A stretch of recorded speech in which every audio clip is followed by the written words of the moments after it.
बोलो जयकारा बोल मेरे श्री गुरु महाराज की जय। अमर ज्योति दर्शन। प्रत्येक पर्व के कार्यक्रम अनुसार आपने संगतों को समय देते हुए प्रवचन फरमाए। संसार में जड़ अथवा चेतन, स्थूल अथवा सूक्ष्म, वर्तमान विश्व में जितनी भी वस्तुएं हैं, सबके अंदर कोई ना कोई विशेषता पाई जाती है। उन सब पदार्थों का कोई ना कोई उद्देश्य है। ये सब पदार्थ भोग सामग्री मनुष्य के उपयोग के लिए ही बनी है। मनुष्य इन सब को अपनी अपनी इच्छा के अनुसार प्रयोग में लाता है। यदि जीव भोग विलास की सामग्री इकट्ठी करने में जुट जाए और केवल आमोद प्रमोद में ही सारा समय गवा दे तो क्या लाभ होगा। संत सहजोबाई जी का वचन है, दोहा। आए जगत में क्या किया, तन पाला के पेट, सहजो दिन धन दे गया, रैन गई सुख लेट। ऐ मनुष्य, तूने जगत में आकर कौन सा कार्य किया। यदि मात्र शरीर का पालन पोषण ही किया, खाली पेट के भरने के धंधों में दिन गवाता रहा और रात को आराम से सोता रहा, तो निश्चय ही तूने अपना वास्तविक काम नहीं किया। आरिफों के वचन हैं, बनाया सवारा बहुत खुद को, लेकिन यही हासिले जिंदगानी नहीं है। नजर आंख बद पर भी हो कुछ ना कुछ तो, कि दुनिया में आखिर निभानी नहीं है। ना इतरा जर्रे जोर मनसब पे अपने, यह जाहो हशम गैर फानी नहीं है। अजब क्या कि हो जाए अभी वक्फे गम तू, दवामी तेरी शादमानी नहीं है। ऐ जीव, यदि तूने स्वादिष्ट भोजन खाकर और अति सुंदर वेशभूषा पहनकर तन बदन को सजा लिया तो क्या हुआ। स्मरण रख, जीवन का ध्येय यह नहीं है। तुझे भविष्य पर भी ध्यान रखना चाहिए, क्योंकि संसार व संसार के पदार्थ नाशवान हैं। यद्यपि तेरे पास उच्च पदवी है, धन ऐश्वर्य है, बाहुबल है, परंतु इनका अभिमान ना कर। ये सदा रहने वाले नहीं हैं, क्षणभंगुर है। अतः बुद्धिमान का कर्तव्य है कि वह विचार करे कि जीवन का उद्देश्य क्या है, ईश्वर ने इसे किस काम के लिए भेजा है। इसका उत्तर संतों से मिलता है। महापुरुष डंके की चोट पर कहते हैं कि ऐ जीव, मानुष देह प्रभु से मिलने का एक दुर्लभ अवसर है। यदि यह घड़ी हाथ से निकल गई तो पश्चाताप रह जाएगा। जैसे नहरी प्रदेशों में प्राय देखा जाता है कि किसान लोग मिलकर अपने अपने भाग के पानी की वारी नियत कर लेते हैं। हर किसान को अपनी वारी का ध्यान होता है और वह सतर्क होकर अपनी वारी का पूरा लाभ उठाता है। अगर वह आलस्य कर जाए तो कड़ी मेहनत से की गई खेती खुश्क हो रह जाएगी और उसकी वर्ष भर की मेहनत निष्फल हो जाएगी। इसी प्रकार जीव को जो मानुष जन्म का अवसर प्राप्त हुआ है, वह बार बार हाथ नहीं आता। यही परमात्मा से मिलने की वारी है। इसी समय में जीव ने अपना कर्तव्य पूरा करना है, अपने परम पिता के प्रेम को प्राप्त करके सच्चे सुख का भागी बनना है। इसे प्रमाद में नहीं गुजारना। विश्व में कई प्रकार के विद्यालय और महाविद्यालय खुले हुए हैं।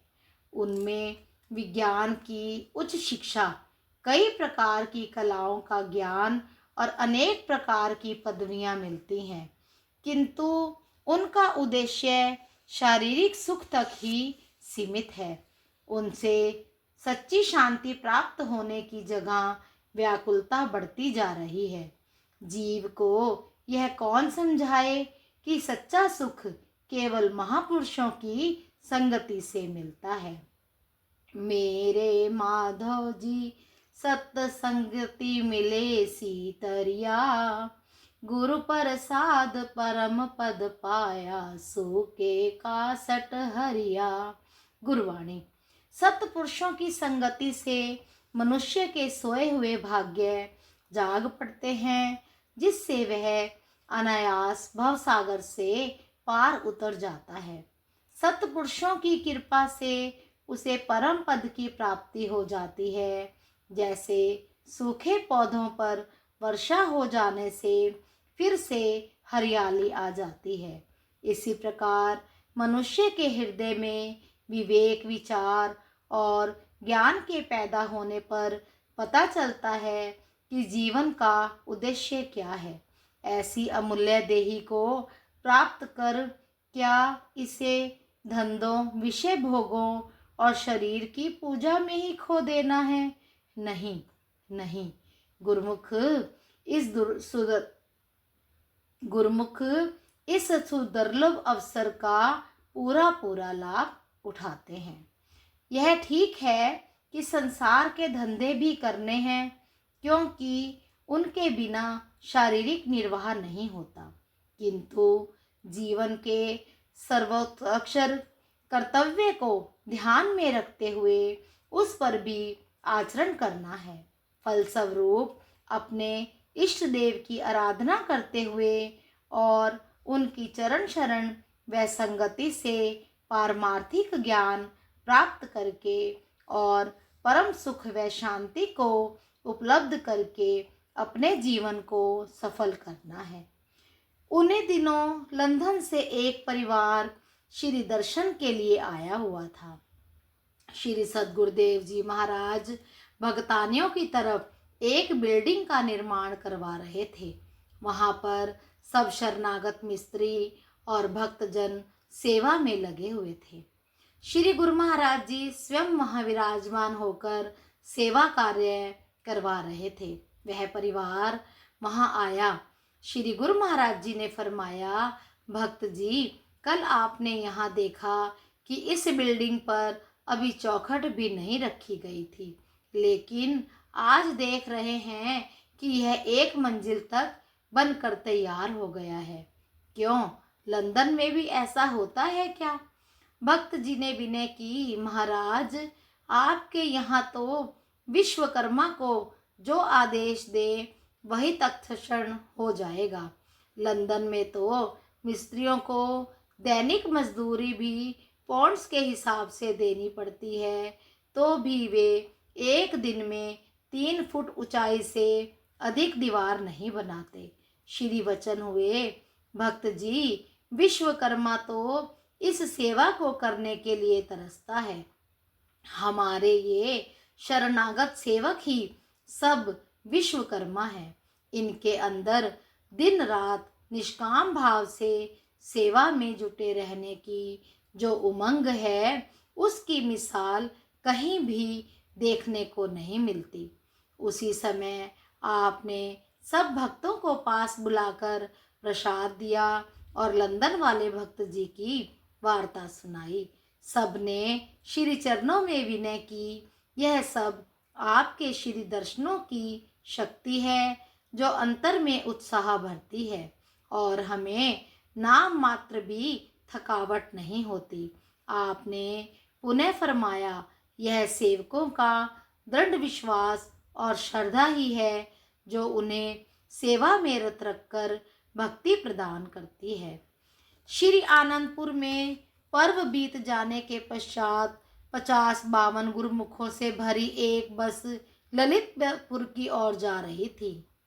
दोपहर लगभग 2 बजे के करीब बस चंदेरी से 2 किलोमीटर आगे निकली ही थी कि उसका एक्सल टूट गया और एक गहरी खाई की तरफ जाती हुई बस अपना संतुलन खो बैठी।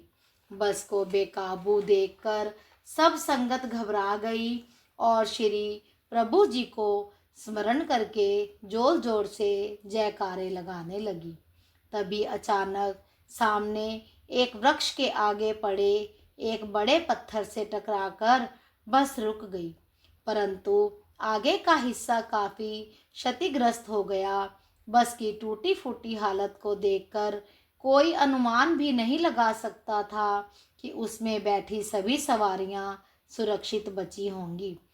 दुर्घटना स्थल से केवल 10 मिनट की ही दूरी पर 1000 फुट गहरी खाई थी। यदि बस थोड़ा सा भी आगे निकल जाती तो सवारियों सहित कुछ भी शेष ना बचता। पर श्री प्रभु जी की अपार कृपा देखो कि किसी भी गुरुमुख को एक खरोच तक नहीं आई।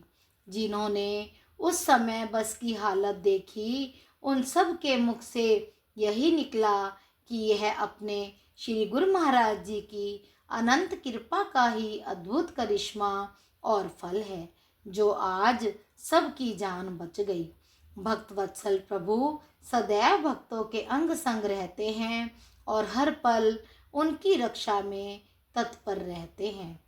बन सच्चे रक्षक प्रतिपाल, निज भगतों की करते संभाल। आँच कभी ना आने पाए, रहते सदा जो इनके साए। बोलो जयकारा बोल मेरे श्री गुरु महाराज की जय।